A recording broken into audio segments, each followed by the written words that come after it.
Have you ever had one of those friends who likes to give you these deep, broken fortune cookie lines?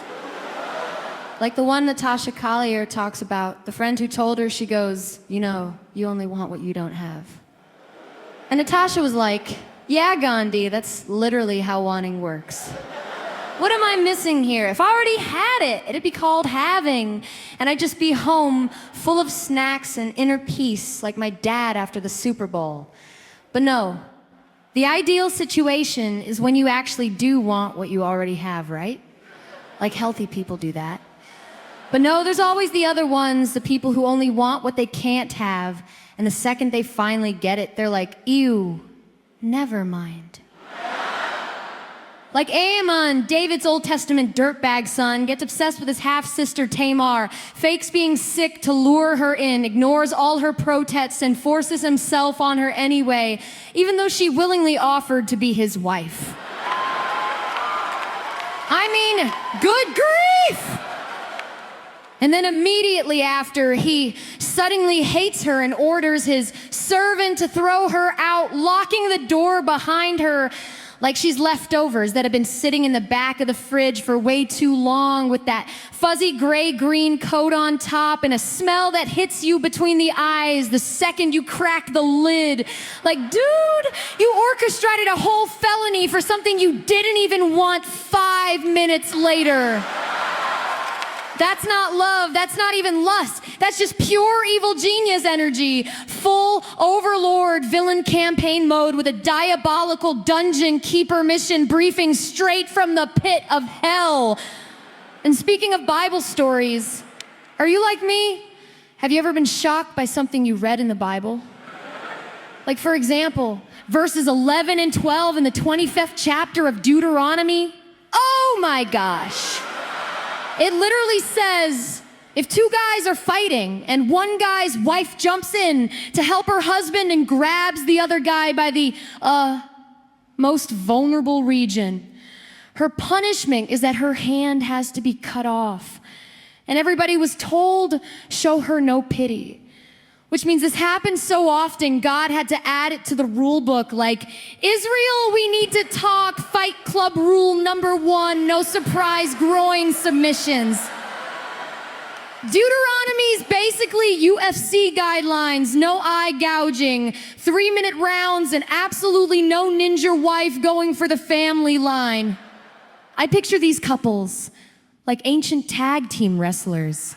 In this corner, Judah, the jawbreaker, and his wife, the grip of doom.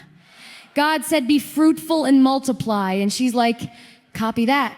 But first, let me neutralize the threat. And God's like, no, no, no! I said, fill the earth, not thin the roster. But the worst thing is that sometimes I find myself questioning God, like with that blind guy in the 9th chapter of John. The disciples ask, who sinned, this man or his parents? Jesus says, neither this man nor his parents. It's so God's works can show through him. And I'm over here like, really, God? So he has to be blind for at least the first 13 years of his life just so he can be an object lesson. I don't know. Maybe it's because God wanted to give him a really extra special reward in heaven. But the only way he could do that would be to give him one of the most devastating, discouraging, soul-crushing experiences here on earth. Maybe God's like, trust me, once you see the reward, you're gonna wish I had doubled it. But then I stop because who do I think I am to question God? I wake up late for work, trip over my dog, and forget my phone's literally in my hand, and I'm going, God, I don't see your plan here. No kidding. Apparently, I don't see any plans anywhere. I can't follow GPS and get lost on one-way streets in my own neighborhood. God's probably up there shaking his head, going, oh, this one, the same gal who microwaves Pop-Tarts because she's too lazy to use the toaster has feedback for the almighty. Little old me is getting the creator of the universe performance notes. I mean, he's sustaining galaxies and I'm struggling to keep a pet cactus alive. Because whatever I might think, the truth is he sacrificed his son to save me. And I'm over here like, I just don't believe you're compassionate enough, Father. Yeah, real solid theology from someone who once argued with a Roomba. Shame on me. Anyway, I can honestly say that sometimes reading the Bible feels like scrolling through a fantasy writer's fever dream. Sometimes I just sit there thinking, man, this is God's book, and yet somehow it still manages to make Game of Thrones look like a Sunday school puppet show. It's like God was up there writing, going, let's see, talking donkey. Check. Fire tornado. Check. Wife turned pillar of salt. And just to mess with everyone, let's throw in a verse about the no-touch zone rule. Sometimes I think the real miracle isn't the Red Sea parting.